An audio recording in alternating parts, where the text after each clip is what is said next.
Every day, heroes walk among us, ordinary people doing extraordinary things to change lives, restore hope, and create a better world. But they can't do it alone. This is more than just a story. It's a call to action. Welcome to the Ripple Effects, where we shine a light on the organizations turning compassion into action. Because when we come together, hope isn't just a wish, it's a reality. And you have the power to be part of the change.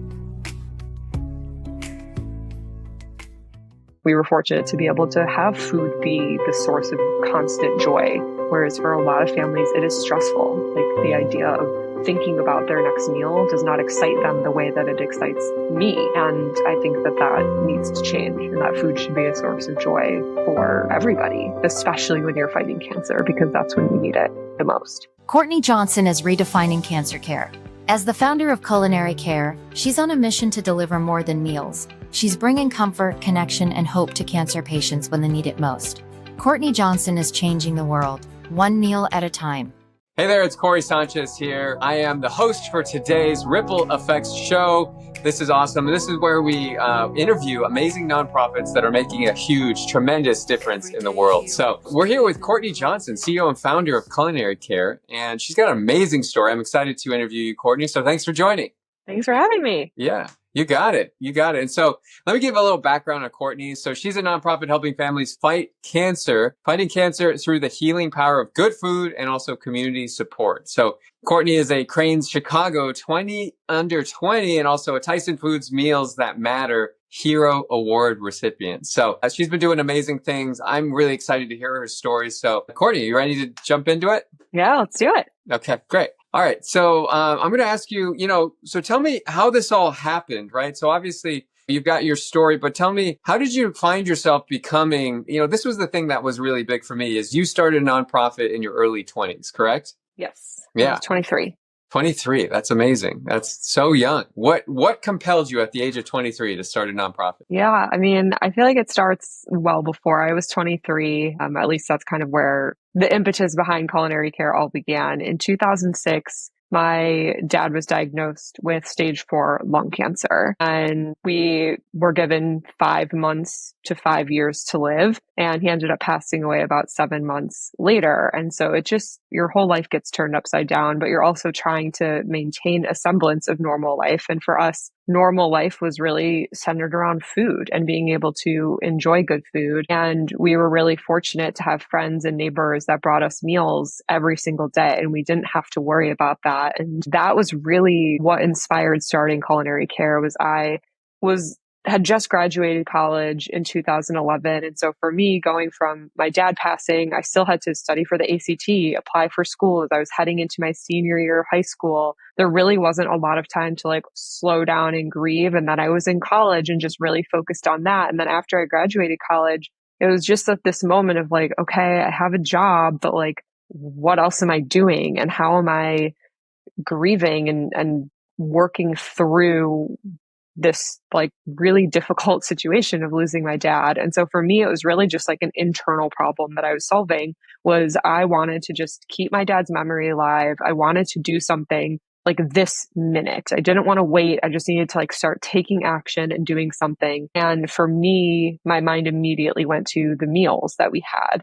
And so I really started looking for ways I could volunteer. I did not think going into this at 23, I did not think, oh, I'm starting my own organization. That's what I'm just doing. It happened that through doing research and trying to find a way to deliver meals, that I found there was no way for me to actually put what I wanted to do into action. And so that really is what inspired me thinking, okay, well, what are families doing if they don't have this community support? Maybe everybody does have community support. It was really just trying to find the answers to what I wanted to do. And that was just bring people meals and make sure that they had that sense of joy that a really good, thoughtfully prepared meal can bring. Well, so take me back. What was it like for you when your dad told you he was, he got the diagnosis? Yeah. Unfortunately, he actually was not the one that told us. So he had been my parents were getting separated at the time. And so he was actually living separately. I'm the oldest of 3. And we were going back and forth between my mom's house and my dad's house.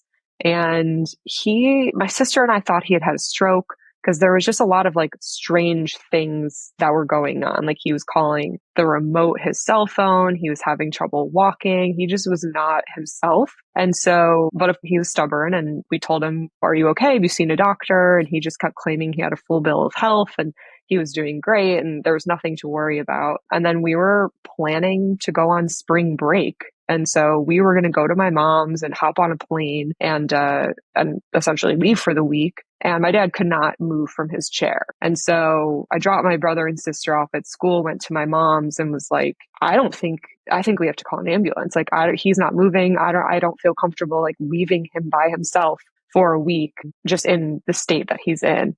So we ended up calling an ambulance. They came and got him. And it's just like these little things that you never think to ask your loved one, like what year it is. So if anyone's going through those types of like something is really, really off, I would recommend asking that because it was 2006 and he thought it was like 1986 when the paramedics came.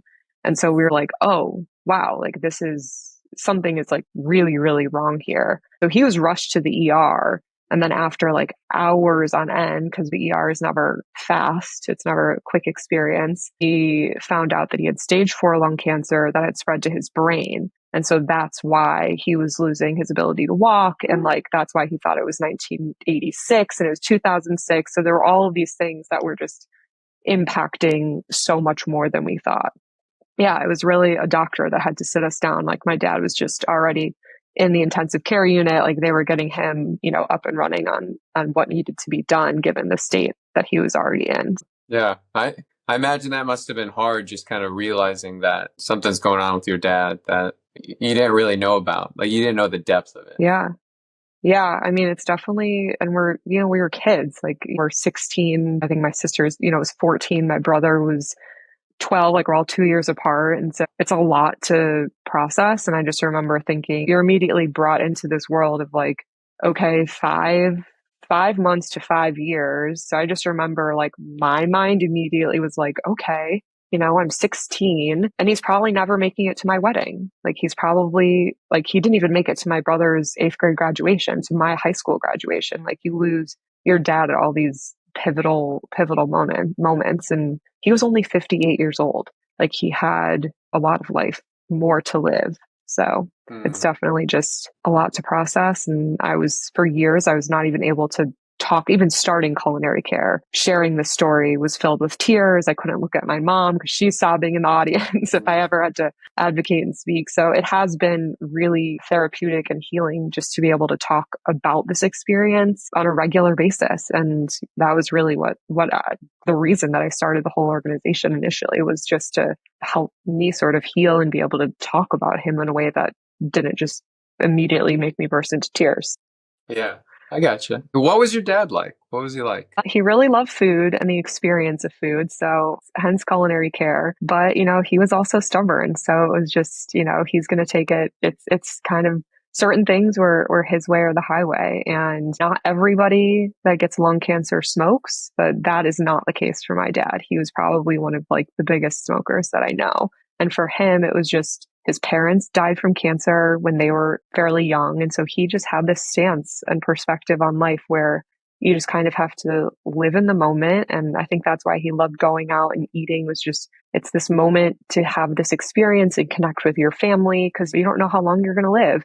And so because both his parents were lost to cancer early, his take was just, I'm going to do what I want. I'm going to live the way that I want. I'm already too deep into the smoking. And, unfortunately for him, it wasn't an issue when he started smoking. Nobody knew it was going to cause cancer. No one knew it was going to be this big health problem. And so for him, the addiction was already just too deep for him to even think about quitting. And even after he was diagnosed, it was still just something, his perspective on life was just, my parents died early. It happens to some people, and I'm just going to live my life the way that brings me joy and normalcy. And if that kills me, then so be it. So, I mean, I feel like it's a really challenging perspective, but as a kid and just looking back, like it helps because we weren't like, oh my gosh, this is so unfair. Like he kind of was seemed like he was just kind of ready for what life was going to throw at him. And he was just going to live the way that he wanted to live. So as much as we challenged him on it and threw away packs of cigarettes and tried to get him to quit, it just was not it was not happening. But food was always just like the happy moments. So going out to eat, and those are all of the memories that like I carry with me, is just centered around food. Whether it was just Sunday brunch, and we would go out to brunch every single Sunday with just dad. He would take us out to candy afterwards, and it was just a whole experience. And so for him, I think it was just his time to relax and connect with his kids and his family and just enjoy life and feel taken care of. And so it was never just grab a protein bar to get through the day type of eating. It was like every single meal had to be something that he was going to look forward to and enjoy and like take the load off of his day. So that's kind of how I grew. Okay, that's cool. Did your dad have a favorite meal? Gosh, probably like everything unhealthy. You know, he loved hot wings and burgers and fries, just kind of anything that was like super greasy and not great for you. So The way your dad lived, what did you learn from your dad? Like what kind of life lessons did you learn? I think pick your battles was a big one for him. Like he always said, pick your battles. And that is something that I still sort of stick with me. You know, is this a lot of times I'll ask myself, like, is this what I'm hanging my hat on? Like, this is the moment that I'm like, I really need to fight for this. And there are plenty of things that are just not worth it. And you just have to make compromises. And whether that's in like a marriage or with your kids or family, like whatever situation that I'm in, it really is just, that is something that he definitely always communicated to me, was just, is this something that you really, really have to win? Like, are you just arguing for argument's sake? Which is funny because he was a lawyer. So he might have always argued just for argument's sake because he did like win. But I think that is part of why he instilled that in me, was just, especially seeing him and my mom going through separation. Like it wasn't always sunshine and roses. And so I think it is just those moments of like, you do have to pick your battles and figure out if this is what you truly want to stand on. So that's definitely a big one that I am constantly just like aware of and thinking through. We were fortunate to be able to have food be the source of constant joy, whereas for a lot of families, it is stressful. Like the idea of thinking about their next meal does not excite them the way that it excites me. And I think that needs to change, and that food should be a source of joy for everybody, especially when you're fighting cancer, because that's when you need it the most. You started your nonprofit at the age of 23. Was there ever moments where you felt like you were too young, too unprepared, or too alone? I think there's moments even today that that you have sort of that imposter syndrome. But I think especially when I was younger and started telling people like, oh, and I hadn't even left my job yet. Like I was just telling people like, I'm starting a nonprofit as sort of like a side hustle. And not everybody's reaction was like, oh my gosh, that's so amazing. You know, some people are like, oh, I wish I had enough money to do that. And I'm like, I don't know what you think a nonprofit is or starting one looks like. There are people that, yes, have like foundations that come from wealth and just are able to put money into their foundations. But we are starting with zero. Like there is no money to be had in this organization. Like I have to go raise it.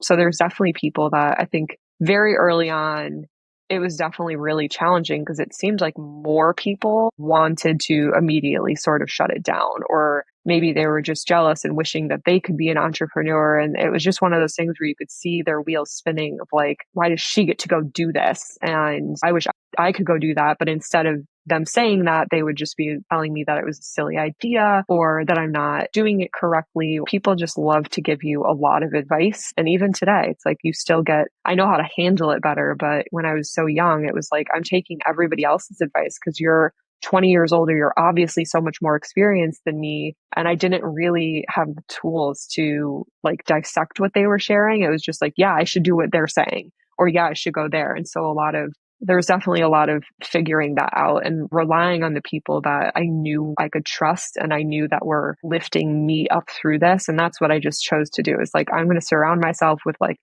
a board of directors and community people that I know are here to support me and not put me down about this. And they just want to lift me up.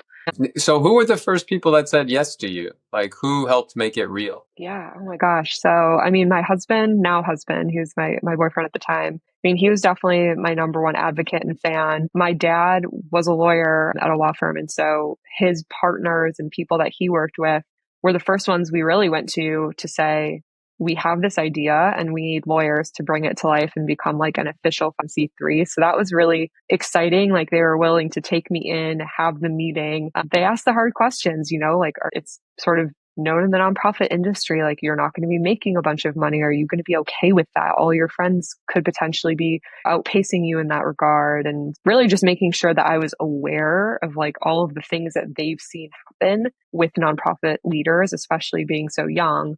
But we answered their questions and they moved forward and helped us get our 501c3. And then you have restaurants. We had like Maggiano's was our first restaurant partner. And so you get these like really small wins from people that are just genuinely there to support you. And then those continue to give you momentum. And I think that still stands true today is when people donate to a nonprofit, especially a like mid-size or small one like Culinary Care, like you are not just making a donation that goes into a black hole that, then turns into impact that you may or may not see. You are also giving us the momentum we need. Yeah, totally. What was the hardest moment? What was the one that made you question everything? Well, if I've had a moment where I've questioned literally everything, like I've never had a moment where I'm just like, I should give up and stop this and not do this at all. But I think there's really been sort of these inflection points where I'm just like, am I the right leader for this? Like, is this me? Like, where could someone do this better? And then,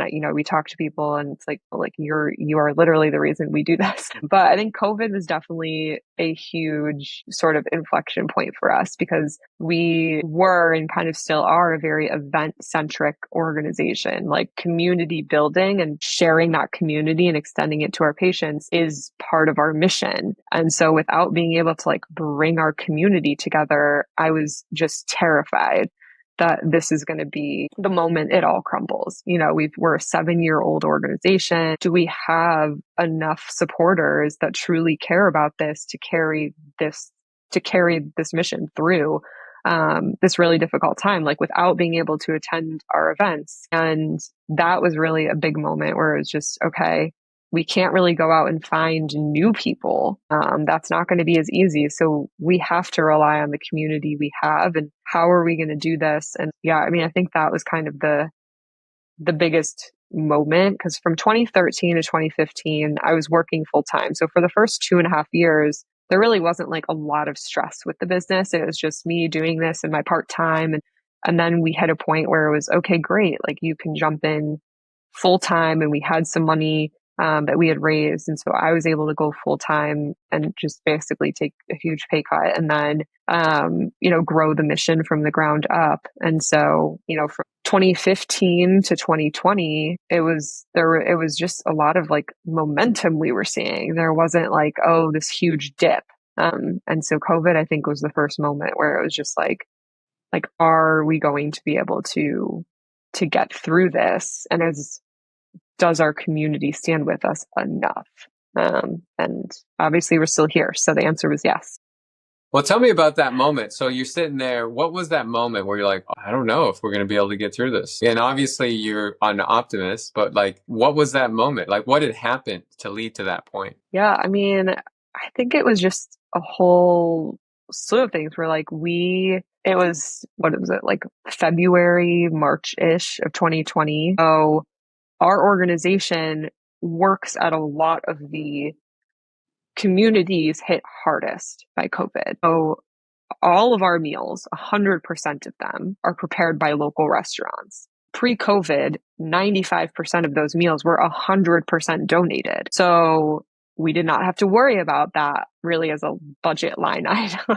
During COVID, that was going to change. And we knew it was going to change overnight. It was restaurants are closing their doors. They are no longer profitable. People are not dining. And that's where we get 100% of our food from. So we had 22 restaurant partners that basically all closed their doors except for 2. So now we had 2 restaurant partners that we could rely on for meals. And that was really hard was, okay, we're going to have to pay them. Like there's no world where we can have them donating meals to us for 7 years. And then when they get hit the hardest, we don't support them in return. Like we just couldn't do it. I was like, we are not going to place a single donation order from them. We have to go to our community and say, our restaurants need our help more than ever. And can you contribute to help us just pay for these meals?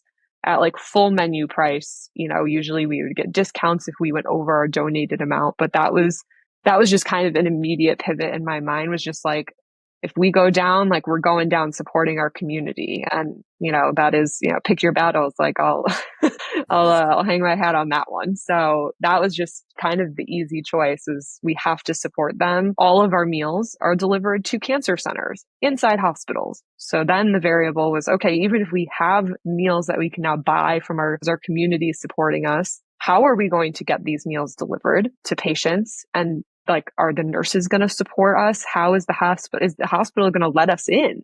Because I think every other program that was serving cancer centers and hospitals was cut off. Like, it was like, you can't operate here anymore. So many nonprofits had to stop their programming altogether, and like, we're not able to operate.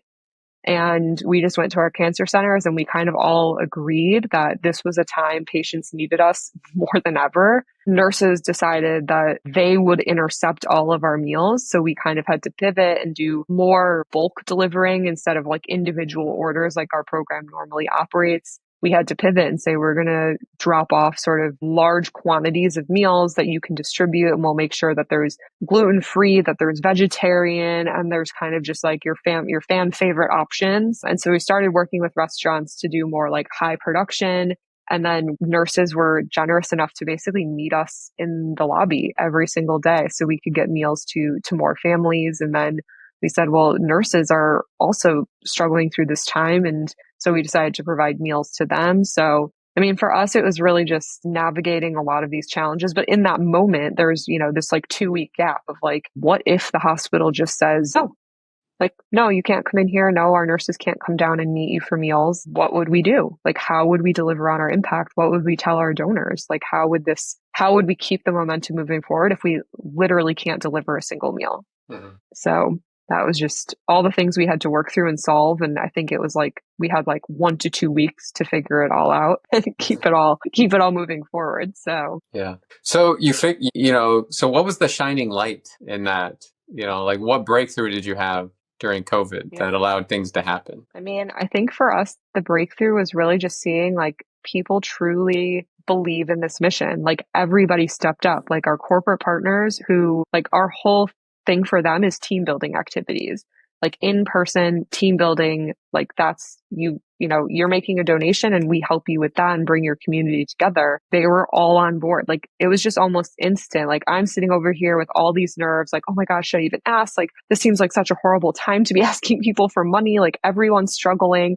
Like, you're going through all of these things in your mind, and they're all holding you back from just moving forward. And like, you're hesitant to even just send the email. And is someone going to see this as offensive? Like, how are we going? I'm sure I'm not alone. Like, I'm sure every fundraiser was having these questions of like, everybody is going through something difficult. These families are going through something more difficult. And so like, I know I have to be their best advocate. But that was really like, once we saw our corporate partners stepping in and saying like, it was almost just like no brainers. Like, there was no hesitation. There was no like, oh, can we pay you now, but move that to 2022 or 2021? Like, it was literally just, yeah, sounds good. We're all down for a virtual event.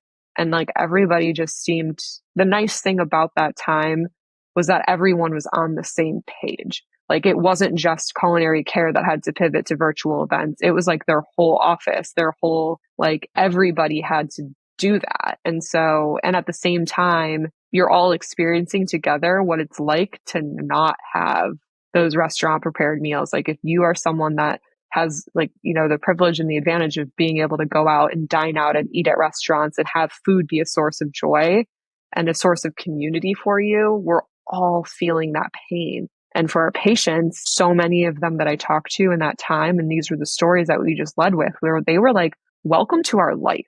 Like, we get diagnosed with cancer. We are not dining out at restaurants nearly as much anymore. We are isolated. We feel like there is no community around us. Like, everyone has kind of forgotten about us because they can go and do all those things where now nobody can. And so that was just a lot of the response we were getting, was just, yeah, like, this is the reality that we live in. And this is why we love Culinary Care. And we would just hear those stories and just share them with our community. So it was really amazing to see, like, without having to get one new person we were still able to fundraise and do more just from our community. Amazing. Can you remember the first time a patient or a family member told you how much the meal meant? Like, what did they say? How did it land in your heart? Yeah, it was actually the first person we ever delivered a meal to.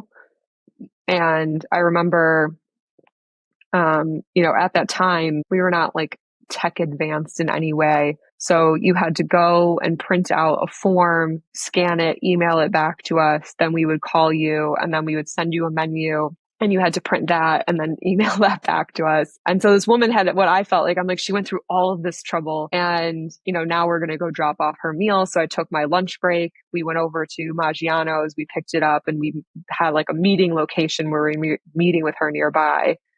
And you just like drop off this meal and she's smiling and you can like see that you're making a difference. But I'm like, I don't really know, like, what difference did we make? Like, how did this impact her life? And maybe it didn't. Like, I just need to know. And so I emailed her and said, if there's any way that you'd be willing to share what our program, what impact the meal had on you, we'd love to hear any feedback. I was expecting her to just write back like, oh, the meal was delicious. Thanks so much. Would love to order another one. Just like very high level. She wrote a 4-page letter. And in the letter, she shared that she had just moved to Chicago. She was diagnosed with breast cancer. Her dad was fighting cancer in New York, so he couldn't be her support system because she was his support system. And she didn't know anyone. She had no sense of community. Going to the grocery store made her feel more isolated because she felt like everything that she could pick up, everything that she was supposed to cook or prepared was made for parties of 2 or more. And so she was like, there was no like individual meals that made it feel like it was for me. It was all just reminding me that I didn't have a party of 2 that I was cooking for. And then she shared, not only that and the loneliness, but she physically couldn't reach her cabinets because she was going through treatment and then had reconstructive surgery. And so there are all these things that you just don't know someone's going through, but she couldn't lift her arms high enough to get like her pots and pans and plates and things out of her cabinet. So it was just a daily struggle. And at the very end of her letter, she wrote, "Your goodness, grace, and kindness have restored my faith in humanity and have not only nourished me physically, but like emotionally." And I mean, her whole letter was just about how food means love. And she was brought up to believe that. But then when she was diagnosed with cancer, and that cancer was just like one of her many struggles that she was facing. And so for her, it was just, she was feeling totally disconnected to the idea that food was meant to be love. And then we reinstilled that in her. So that was the first person we ever delivered a meal to. And for us, that was like, this is why we're doing this work. And if there's just one other person whose life we can change in this way, then this will change. This will change everything. So cool. That's amazing. Yeah. What's the most common thing that one of your patients will say about the service and the things you do? I think the most common, and I think what surprises people the most, is everybody thinks about the food and the meals. And so there's like all these questions from the community that center around like, well, what meals are you providing? And it's all about just like the food itself. The most common response that we get is not about the food. It is about how much it means that somebody cared about them living and fighting cancer and being able to experience this moment of joy. And that someone thought, you're going through a really hard time. I'm going to give a donation to make sure that this day is easier for you and to make sure that you have more good days than bad. That is what we hear the most, is how much it means to know somebody cares about what they're going through. Was there ever another patient who changed your perspective on the work that you do? I mean, there are so many. I think the one that, after Lee, the one that comes top of mind, and she was our first patient, is a gentleman named David. And we did a video with him, and I actually had never really heard his full story prior to this video. He was just always so like charismatic. Like talk about just an eternal optimist. Like that is our families and our patients. And he was just one of them. And I watched his video, and in that video, he just shared, like, there was one point where he couldn't eat anything at all. And he was eating from a feeding tube. And so food for him, like actual physical food, to be able to eat it and enjoy it is like a huge milestone in and of itself. But we connected with him for this video in particular because every time we dropped off a meal, he was so grateful. But he also would communicate how him and his wife don't have the resources to buy food while they're at the hospital. So they would often just not even come with their wallets because they didn't even want to be tempted to spend money. So they would just bring what they needed to get to and from treatment, and, maybe have a debit card or something on hand as in case of cash, in case of emergency. But in his video, he just shared in a very emotional way how much it meant that somebody cared about him fighting cancer. And the way he describes it is that he doesn't have to worry for a moment about begging for it. And for me, that just hit home just right into my heart of like, that's so real for him. It was going to food pantries and food banks, and so much of him getting a meal was him feeling like he's begging for it and feeling like he's in need, where our service just stepped in and he was like, you just give me this meal for free and you come to my treatments and you call to check in. And, for him, we were helping him gain weight and keep his weight up, which is super important through treatment. And so, yeah, that was sort of the next person that really, really hit home. Is there need that's unmet right now in your area that you're not able to fulfill? I mean, we're working to fulfill it. This based on our Q1 impact, we're anticipating an 88% increase in demand this year. So there's like a huge, huge need just within our own communities of Chicago and Dallas. We get requests from all over the nation on a regular basis. And we are not some SEO driven, super SEO savvy organization. We published a website in 2013, and the minute we published the site, people started reaching out from all over.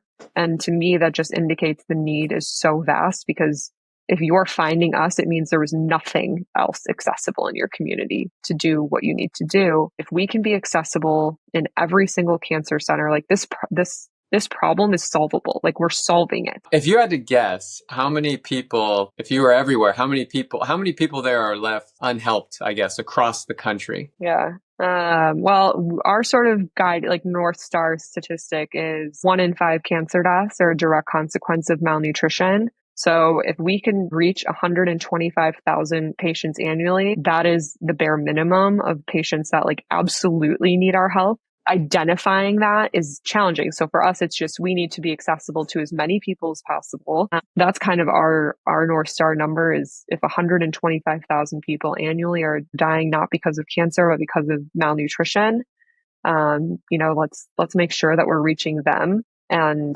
to reach them, because nobody knows prior to that, really, like, there's signs and signals. If you were going to come up with a theme for your life, what would that be? Theme for my life, I hope it would be centered around kind of hospitality. Like, I really like cooking. I like preparing. I like kind of and I used to be a server, so it's not like I genuinely really like the hospitality industry, but I think that would be kind of my theme, is just making sure people feel seen and taken care of and supported, and like they're not forgotten. Like a piece of heart in every meal. Yeah.